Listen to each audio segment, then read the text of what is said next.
Hola, un gusto saludarlos a todos. Mi nombre es Valeria Molina y les hablaré un poco sobre la Edad Media. Si nos hacemos la pregunta, ¿qué es la Edad Media?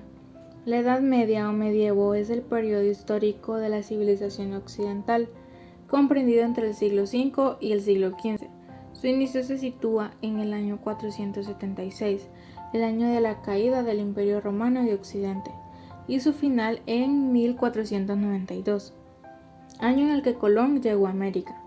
Esta es la división temporal más extendida, pero también su fecha como año final de la Edad Media en 1453, año que cayó el Imperio Bizantino. Gutenberg inventó la imprenta y acabó la Guerra de los 100 años. ¿Cómo eran las relaciones económicas en la Edad Media? La economía de la Edad Media se desarrolló entre el siglo V y el siglo XV. Era principalmente agraria. Los campesinos trabajaban la tierra y la nobleza, y el clero ostentaban la propiedad. Los artesanos en las ciudades se organizaron en gremios para proteger sus intereses. También el comercio de alimentos, especias, vinos y paño pasó a ser una importante parte de la actividad económica. ¿Cómo eran las relaciones sociales en la Edad Media? En la Edad Media existían diversos focos de reunión en los cuales las distintas capas de la sociedad medieval se relacionaban con sus allegados. Estos distintos focos, puntos de las relaciones sociales, eran la iglesia, el castillo, el molino, el mercado y la taberna. Aparte de estos lugares, donde se llevaban a cabo las relaciones sociales de la mayoría de la población, habían también en la sociedad medieval un conjunto de minorías excluidas de cualquier tipo de relación social. Estos son los herejes, los judíos y los hechiceros. Pirámide social en la Edad Media. El primer elemento de la sociedad medieval era el rey. Le seguían sus vasallos, duques, condes y altos prelados, quienes recibían los servicios de personas más modestas. Le seguían los caballeros, señores, obispos y abades. Por último estaban los soldados, campesinos y los siervos. Poder de la Iglesia en la Edad Media. La Iglesia era entonces muy poderosa. Los obispos y los abades poseían grandes extensiones de tierra.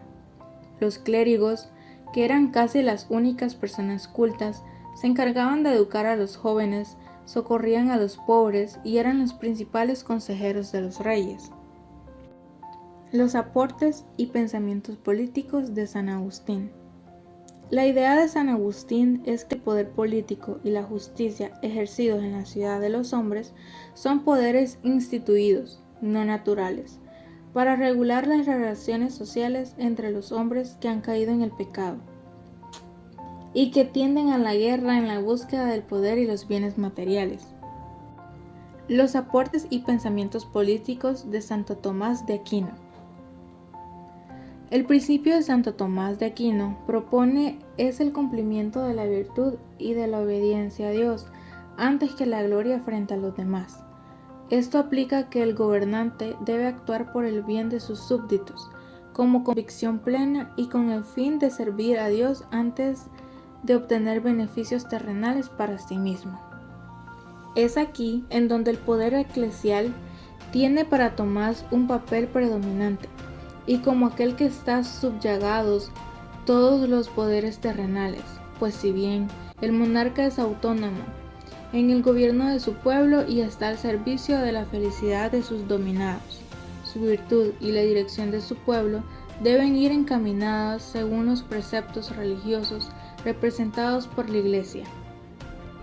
No obstante esto, Tomás no descarta que pueda haber regímenes políticos virtuosos fuera de la cristiandad, siempre y cuando garanticen el bienestar común terrenal de sus súbditos.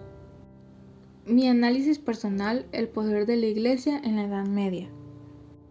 Si durante la Edad Moderna la monarquía se había propuesto como uno de sus objetivos el control de la Iglesia y de sus poderes, esta no había sido una empresa en vano, ya que la organización de la institución eclesiástica en este momento estaba mejor desarrollada que la del reciente nacido Estado, y su influencia era considerable.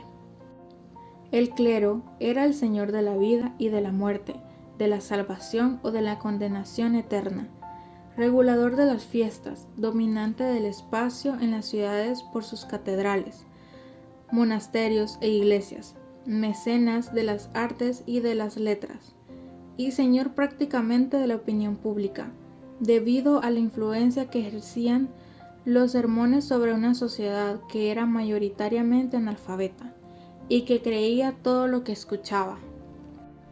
Espero les haya sido útil esta información.